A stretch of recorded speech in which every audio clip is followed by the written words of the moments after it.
When we compare the size of the files, YouTube does a thing called downsizing, and there's the relative sizing, 620 to 45 on YouTube.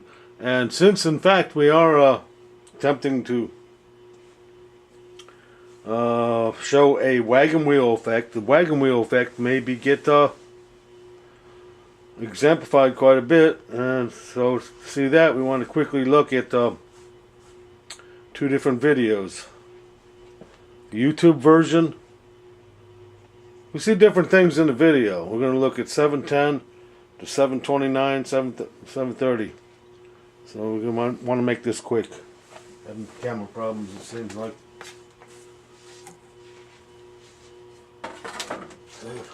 There's the original video. Let's see if the camera's getting that. No, it's not at all. Of course, we don't have anybody helping us today. I'm going to put that lowered screen.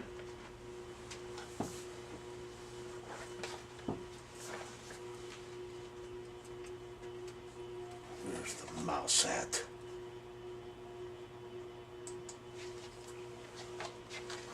And we want to play 30 seconds of that. Looks appropriate maybe, huh? Okay, that's better. I'm going to play that for 30 seconds, or 20 seconds actually, I guess.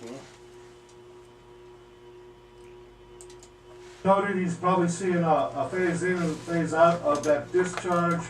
That's due to the time distortion on the secondary. Right now we're not looking at that. We're only looking at amperage ratios between the components.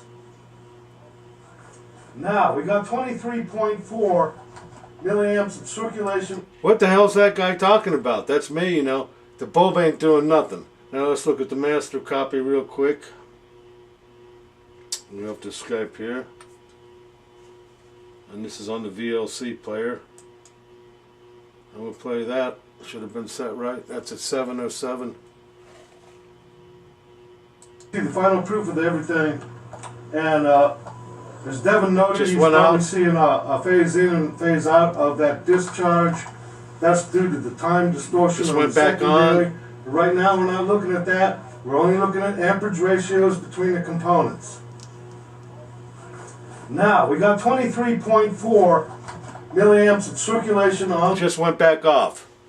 So there you see 2 cycles of the time distortion on the second copy, and you don't see shit on the first copy. So that's why we say there's probably a secondary wagon wheel effect going on in the downsizing. Thank you.